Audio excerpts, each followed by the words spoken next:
दर्शक बंधु माने गोटे नुआ ओडिया कहानी की आपण मानक पुणी थरे स्वागत। बोहू खोजा पाखापाखी 5 वर्ष हब दास बाबू तांको एकमात्र पो राजेंद्र पाई भल झीटी खोजुछंती। हेले आजिकालिका समय रे भल झीटी मिलवा कण एते सहज जिए कि रूप गुण सबु थरे भल होइथिबो। बहुत खोजाखोजी करिबा परे शेषरे हताश होई दास बाबू पाख गाँर विख्यात पंडित गोकुलानंद महाराज को पाखकु निज समस्या नहीं जीवाकु स्थिर कले।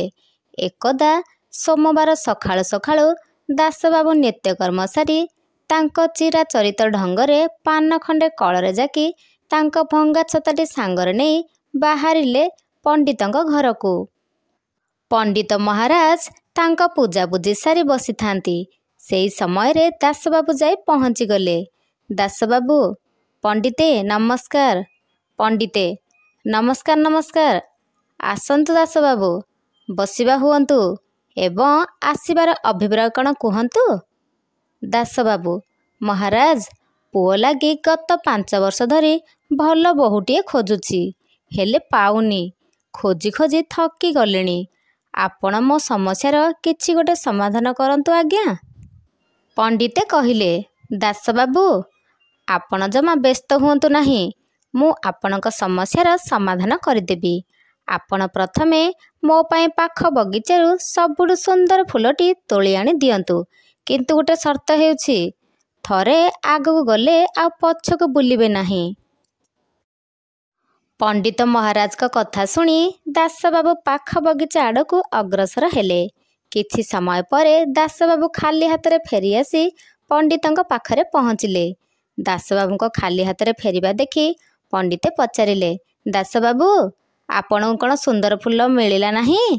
दास बाबू कहिले पंडिते मु भलरु अति भल फूल को पाइबा आशारे आगकू आगकू बढ़ी चलिली।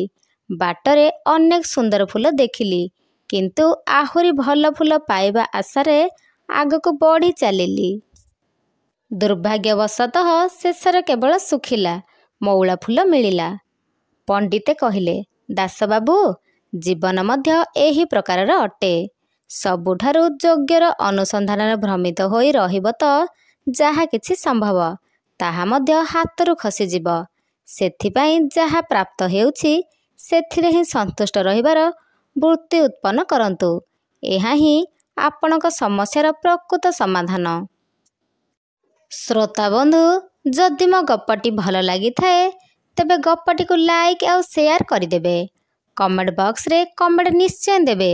जदि मो चैनल रे नुआ थिबे ताहले चैनल को सब्सक्राइब करदेबे आउ बेल आइकन को दबाई देबे जहा द्वारा मु अपलोड करुथुवा वीडियोर नोटिफिकेशन प्रथमे आपण पाई परिबे। रहिली नमस्कार। जय जगन्नाथ।